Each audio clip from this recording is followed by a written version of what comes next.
بسم اللہ الرحمن الرحیم وما ارسلناک الا رحمۃ للعالمین۔ میرے بھائیو، الحمدللہ مہینے میں داخل ہو چکے ہیں، جس مہینے کو نبی کریم صلی اللہ علیہ وسلم کی ولادت باسعادت سے برکت حاصل ہوئی ہے۔ ہمارے نبی ربیع الاول کے مہینے میں مشہور قول کے مطابق 12 ربیع الاول کو ہمارے نبی دنیا میں تشریف لائے۔ اب نبی کی دنیا میں تشریف آوری وہ تو ہم جانتے ہیں کہ دنیا جہالت اور تاریکی سے بھری ہوئی تھی۔ خود بیت اللہ کے اندر 360 بت رکھے ہوئے تھے، اللہ کو کوئی پہچاننے والا نہیں تھا۔ اللہ کی عبادت کو چھوڑ کر لوگ چاند، سورج کی، آگ کی، پانی کی پوجا کرتے تھے۔ اللہ تبارک و تعالیٰ نے اپنے محبوب کو دنیا میں بھیجا۔ اب دیکھو، ہمارے نبی کی زندگی کے دو حصے سمجھو، ایک ہے صورت، ایک ہے سیرت، اور ایک ہے نبوت کے اعلان کرنے سے پہلے کی زندگی، اور ایک ہے نبوت کے اعلان کرنے کے بعد کی زندگی۔ اب صورت اور سیرت، صورت تو ہم بنا نہیں سکتے، اس لیے کہ اللہ تبارک و تعالیٰ نے ہمارے نبی جیسا دوسرا کوئی بنایا ہی نہیں ہے۔ کتابوں میں بڑی عجیب بات لکھی ہے نا، حضرت آمینہ کے بطن سے نکلے، ماں نے دیکھا کہ وہ ایسا خوبصورت بچہ میں نے نہیں دیکھا۔ دائی حلیمہ آئی، میں قبیلے میں پھری ہوں، بہت سے بچے دیکھے لیکن ایسا بچہ نہیں دیکھا۔ عبد المطلب تشریف لے آئے، میں ملکوں میں پھرا ہوں لیکن میں نے ایسا بچہ نہیں دیکھا۔ اللہ نے بنایا ہی نہیں تو کہاں سے کوئی دیکھے گا؟ ایسے خوبصورت ہمارے نبی صلی اللہ علیہ وسلم، ہم ہر سال سنتے ہیں، ہماری کم نصیبی ہے کہ 10-12 دن ہم اپنے نبی کا تذکرہ کرتے ہیں پھر بھول جاتے ہیں، پھر کبھی کبھی کر لیتے ہیں تذکرہ۔ لیکن حقیقت بات یہ ہے میرے بھائیوں، قاری طیب صاحب نے بڑی عجیب بات لکھی ہے کہ ہمارے نبی کی ولادت باسعادت کا تذکرہ کرنا یہ عین عبادت ہے۔ عبادت سے خالی نہیں ہے، ہمارے نبی کا تذکرہ کرنا یہ بھی عبادت ہے۔ ارے جب علماء کا چہرہ دیکھنا عبادت ہے یہ تو نبی، خیر ہمارے نبی کو اللہ تبارک و تعالیٰ نے ایسے زبردست اور خوبصورت بنائے کہ حسان ابن ثابت رضی اللہ تعالیٰ عنہ کا ایک شعر میں بار بار پڑھتا ہوں، وَأَحْسَنَ مِنْكَ لَمْ تَرَ قَطُّ عَيْنِي۔ نبی جی، میری آنکھ نے آپ کے جیسا حسین اور خوبصورت بچہ نہیں دیکھا۔ وَأَجْمَلَ مِنْكَ لَمْ تَلِدِ النِّسَاءُ، کسی دنیا کی عورت نے آپ جیسا خوبصورت حسین و جمیل بچہ جنا ہی نہیں ہے۔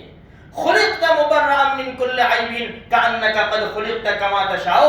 نبی جی، آپ ہر عیب سے پاک کیے گئے، آپ تو ایسے پیدا کیے گئے جیسے آپ نے چاہا ہو۔ بڑی اونچی شان والے، بڑے بڑے خوبصورت۔ دو ایک بات سناؤں بس صرف۔ حضرت ابو ہریرہ رضی اللہ تعالیٰ عنہ راوی ہے، فرماتے ہیں کہ 14ویں رات کا چاند نکلا ہوا تھا، چاندنی کھل رہی تھی اور چاند اپنی چاندنی نچھاور کر رہا تھا دنیا کے اندر۔ ایسے میں ہمارے نبی تشریف لائے چاندنی رات میں۔ یمن کی 2 چادریں پہنی ہوئی تھی، لال چادریں، ایسا لکھا ہے، لیکن دیکھو جب ایسا بات آئے کہ ہمارے نبی نے لال چادر پہنی، ہمارے نبی نے سبز چادر پہنی، اس سے مراد کیا ہوتا ہے؟ چادر تو سفید تھی لیکن کپڑے کی جو دھاری تھی وہ لال تھی، پوری دھاری لال تھی، اس لیے اس کو کہا گیا کہ بھئی لال کپڑا۔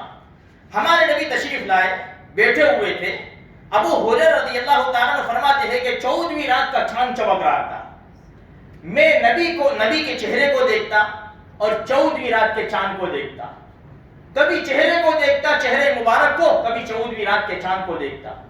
میں فیصلہ نہیں کر سکتا تھا کہ کون زیادہ خوبصورت ہے، میرے نبی کا چہرہ مبارک خوبصورت ہے زیادہ یا چاند 14ویں رات کا وہ زیادہ خوبصورت ہے۔ ایک بات یاد رکھو، صحابہ مبالغہ نہیں کرتے تھے، جو ہوتا تھا وہی کہتے تھے، بات بڑھا چڑھا کر ہماری طرح بعض مرتبہ ہوتا ہے، بات ہوتی ہے چھوٹی لیکن بڑھا چڑھا کر کہتے۔ صحابہ کرام کے اندر یہ عادت شریفہ نہیں تھی، جو ہوتا تھا وہی کہتے تھے۔ ابو ہریرہ رضی اللہ تعالیٰ عنہ فرماتے ہیں میں کبھی چہرے مبارک کو دیکھتا کبھی چاند کو دیکھتا، اخیر میں نے فیصلہ کیا کہ چاند میں داغ ہے، میرے نبی کا چہرے مبارک بے داغ ہے۔ سورج میں آگ ہے، میرے نبی کا چہرے مبارک بے داغ ہے، البتہ میں یہ فیصلہ کرتا ہوں کہ چاند سے زیادہ چمکتا ہوا چہرہ میرے نبی کا ہے۔ امی عائشہ نہیں فرماتی رضی اللہ تعالیٰ عنہ، سوئی کے سوراخ میں دھاگا ڈالنا ہوتا، اندھیری رات ہوتی، میں اپنے نبی کے پاس چلی جاتی تھی، نبی کی پیشانی مبارک کی چمک سے میں آسانی سے سوئی کے اندر دھاگا پیرو دیتی تھی۔ یہ نبی ہے ہمارے میرے بھائیوں۔ انس رضی اللہ تعالیٰ عنہ فرماتے ہیں 10 سال میں نے خدمت کی، 10 سال میرے نبی کی، میں نے ریشم بھی پکڑا، میں نے دیباج بھی پکڑا، میں نے بہت سے کپڑے، ریشم اتنا ملائم کپڑا ہوتا ہے، بڑا کپڑا ہو مٹھی میں سما جاتا ہے، میں نے ریشم بھی پکڑا، ہری اور دیباج یہ سب پکڑا میں نے، لیکن میرے نبی کی ہتھیلی سے نرم کوئی چیز میں نے نہیں پکڑی ہے۔ میرے نبی کی ہتھیلی اتنی نرم۔ صحابہ فرماتے ایک مجلس میں ہمارے نبی بیٹھے ہوئے تھے، کسی کو چادر پہنی ہوئی تھی، کسی کو کچھ دینے کے لیے نبی نے ہاتھ آگے بڑھایا، جیسے ہاتھ آگے بڑھایا چادر سرک گئی، نبی کی بغل نظر آئی۔ صحابہ کرام گواہی دیتے ہیں ہم نے نبی کی بغل مبارک کو دیکھا، ایسا معلوم ہوتا تھا کہ چاندی چمک رہی ہے، چاندی دھلی ہوئی جتنی صاف شفاف ہوتی ہے اس کے اوپر نظریں نہیں جمتی تھی، اس طرح ہمارے نبی کی بغل مبارک چمک رہی تھی۔ میرے بھائیوں، ہمارے نبی بڑی اونچی شان والے ہیں، اللہ نے ایسا ایک ہیرا دیا ہے، ایسا ایک گوہر اور موتی اللہ پاک نے پیدا کیا ہے۔ ایک بات اور سنا دوں، ایک بات صرف۔ ابو ہریرہ رضی اللہ تعالیٰ عنہ نے پوچھا یا رسول اللہ آپ کو نبوت کب ملی؟ نبوت کب ملی؟ ہمارے نبی نے فرمایا ابھی تو آدم علیہ السلام پانی اور مٹی میں تھے، پانی اور مٹی کے بیچ میں تھے، جب سے اللہ تبارک و تعالیٰ نے مجھے نبی بنا دیا۔ حضرت جبرائیل علیہ السلام کو پوچھا جبریل تمہاری عمر کتنی ہے؟ ہمارے نبی نے پوچھا، سیرت حلبیہ میں یہ بات لکھی علامہ حلبی رحمۃ اللہ علیہ نے، نبی جی جبریل کو پوچھا ہمارے نبی نے، جبریل آپ کی عمر کتنی ہے؟